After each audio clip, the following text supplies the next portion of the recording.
आर्या श्रीमती दुलारी Singh college के YouTube channel पर आप सभी लोगों का बहुत बहुत स्वागत है। डीएलएड बीटीसी 4th सेमेस्टर के यह केमिस्ट्री का लेक्चर आज हम लोग इस 5वें वीडियो में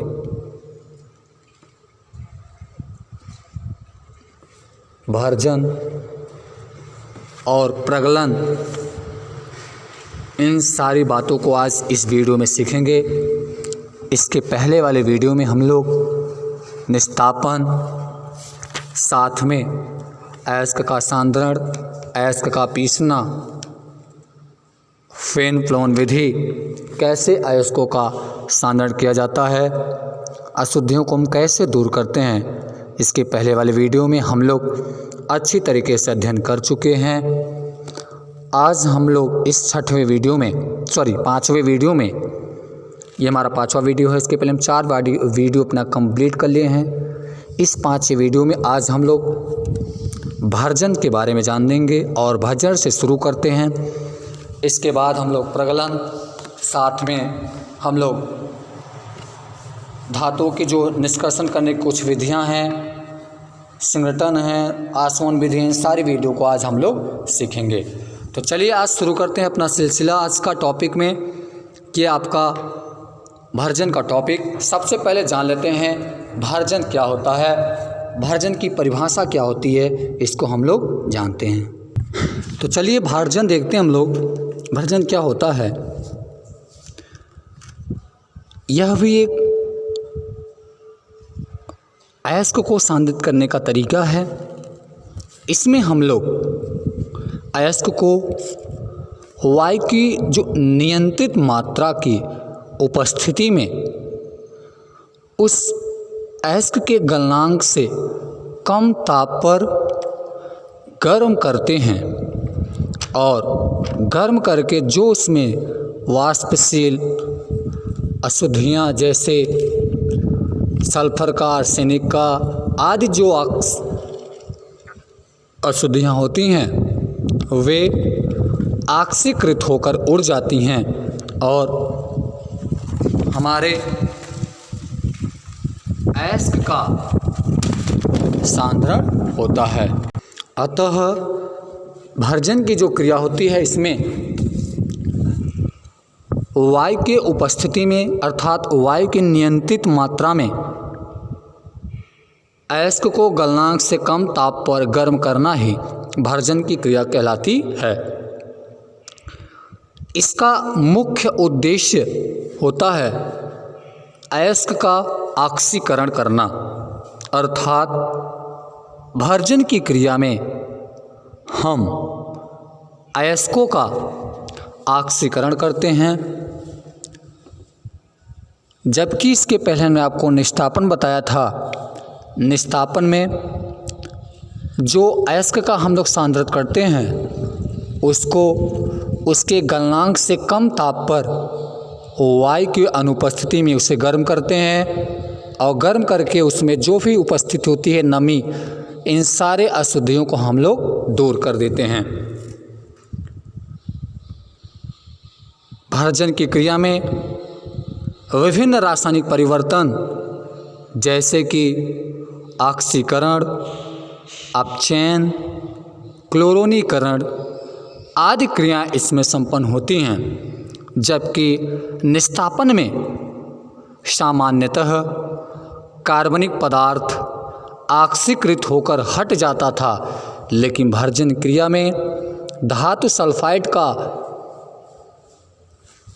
ऑक्सीकरण धातु ऑक्साइडों में हो जाता है तथा अयस्क में उपस्थित सल्फर, आर्सेनिक, स्टैंडियम आदि जो अशुद्धियाँ होती हैं वो सब के सब ऑक्सीकृत होकर के उड़ जाती हैं और जो हमारा धातु होता है वह धातु ऑक्साइड रह जाता है। उदाहरण के लिए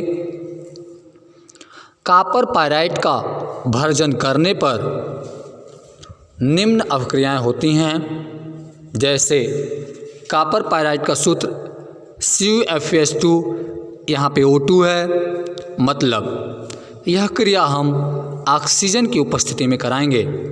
ऑक्सीजन की उपस्थिति में इसे कराने पर इसमें जो ये ऑक्साइड है, अर्थात ये आपका Fe और SO2 ये दोनों आप घटित होकर अलग हो जाते हैं। फिर से जो आपका FeS बचता है, इसे ऑक्सीजन से स्वयं क्रिया करके यह ऑक्साइड के रूप में परिवर्तित हो जाता है। इस तरीके से यह रासायनिक क्रियाएं होती हैं, जिसे हमने समीकरण के द्वारा आपको समझाया हुआ है। आपको याद रहे, यदि भर्जन की क्रिया करते समय कोई अपचायक उपस्थिति हो जाए तो ऑक्साइड धातु में अपचयित हो जाता है, अर्थात जो हमारा ऑक्साइड होता है वो धातु में तुरंत अपचयित हो जाता है। जैसे आपका रहा लेड ऑक्साइड और ये कार्बन मोनोऑक्साइड, इसका क्रिया कराने पर ये ऑक्सीजन अपघटित हो गया, अर्थात लेड में अपघटित हो गया और यहाँ से हमारा जो धातु था वो ऑक्साइड में अपचयित हो गया।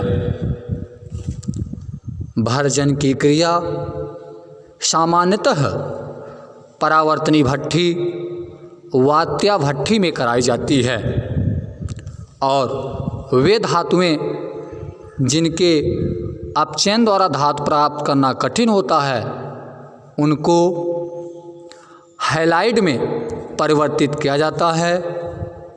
इसके लिए धातु अयस्कों को हैलोजन के साथ भर्जन करते हैं।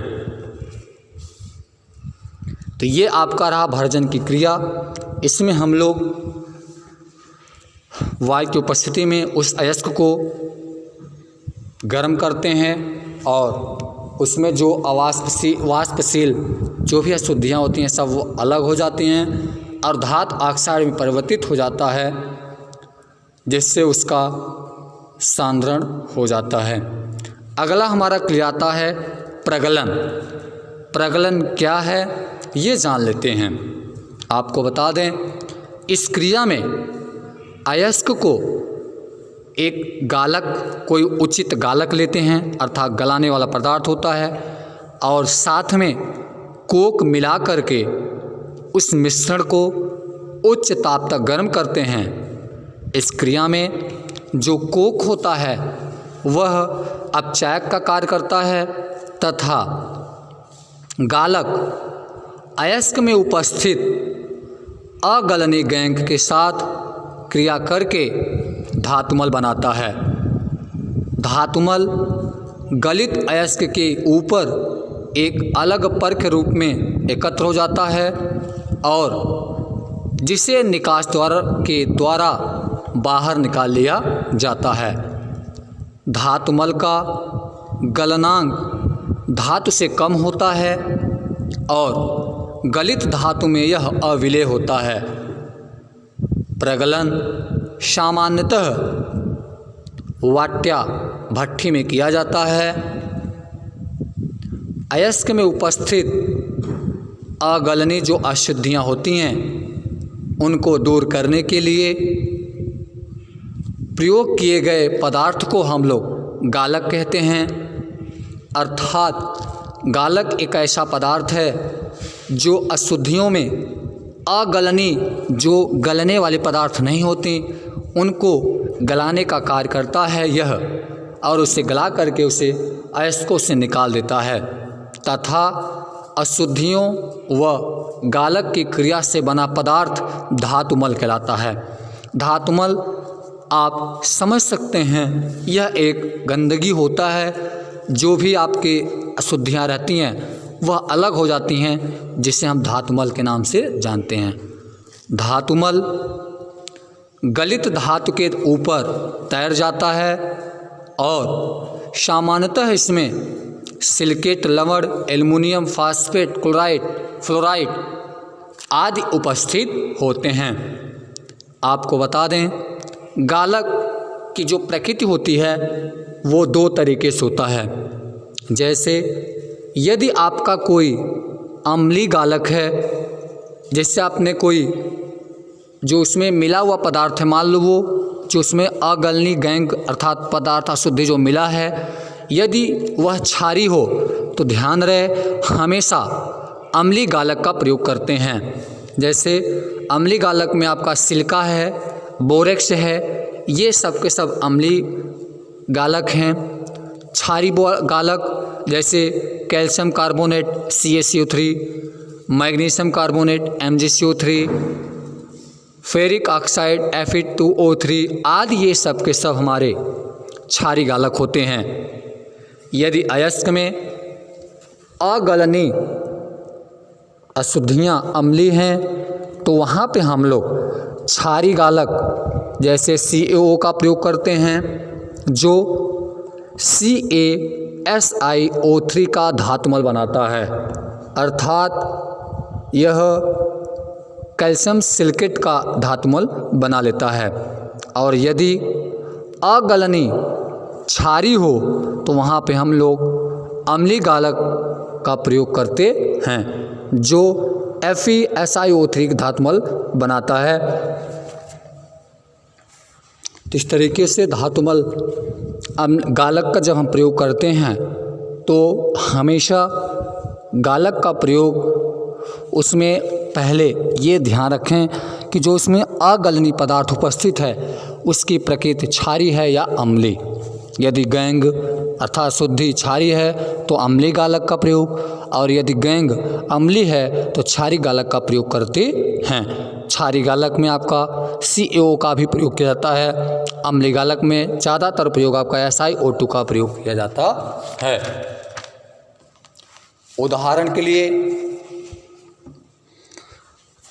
आयरन का जब हम निष्कर्षण करते हैं तो इसका निष्कर्षित करते समय भर्जित अयस्क में हम लोग कोक तथा लाइम स्टोन मिलाकर उसे गर्म करते हैं।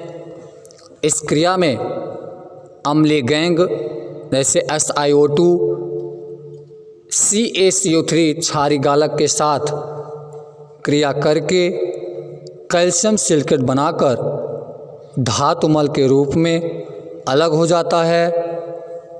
इस क्रिया में कोक धातु ऑक्साइड को अपचयित करके धातुमल बनाता है। अतः कोक अपचायक की तरह तथा लाइम स्टोन क्षारीय गालक की तरह व्यवहार करता है, जिसको हमने आपके सामने यहाँ पे रासायनिक समीकरण के द्वारा दर्शाए हुए हैं। ये इसके यहाँ पे देखिए आप, ये रहा ऑक्सीजन O2 क्रिया किया CO2 बनाया, फिर उसके बाद यहाँ से कार्बन कोक मिलाया जिससे वो अपचयित हो गया, फिर से क्रिया करके आपको बना लेता है, ऑक्साइड को अलग कर लेता है और साथ में आपका धातु अलग हो जाता है। ये धातुमल के रूप में उससे अलग कर देता है। अगला एक छोटा सा टॉपिक हमारा और रहा सिंटरन। ये एक ऐसी प्रक्रिया है इसमें हमने उपरोक्त जो भी प्रक्रम प्राप्त किया उन प्रक्रमों से प्राप्त पदार्थों के छोटे छोटे कण जो भी प्राप्त होते हैं उन पदार्थों के छोटे छोटे कणों को बड़े कणों में बदलने की जो क्रिया होती है वह सिंटरन कहलाता है। अर्थात यह ऐसी प्रक्रिया है कि उपरोक्त हमने जो भी प्रक्रियाओं का अध्ययन किया उनसे जो भी छोटे छोटे कण प्राप्त होते हैं उन छोटे छोटे कणों को हम बड़े कणों में बदल लेते हैं। यही हमारा क्रिया सिंटरन कहलाता है। सिंटरन क्रिया में पदार्थ के छोटे छोटे कणों को आंशिक रूप से गलाकर उन्हें हम बड़े कण का स्वरूप दे देते हैं, जिससे हम आसानी से उनका निष्कर्षित धातुओं का कर सकें। अगला हमारा पॉइंट रहा धातुओं को निष्कर्षित करने की कुछ अन्य विधियां हैं जो आपके सामने निम्न प्रकार से प्रस्तुत की गई हैं। पहला आपका रहा आशवन विधि। इस विधि के द्वारा भी हम लोग धातुओं को निष्कर्षित कर सकते हैं। इस विधि में सर्वप्रथम हम जो अयस्क होते हैं उसे वाष्पित करते हैं जिससे जो भी वाष्पशील होने वाली अशुद्धियाँ होती हैं वह वाष्पित होकर के निकल जाती हैं।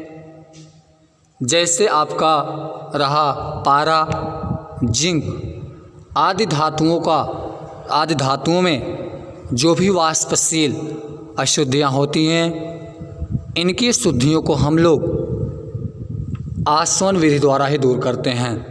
अतः वाष्पशील धातुएं जैसे पारा, जिंक आदि को आसवन विधि द्वारा ही शोधित किया जाता है।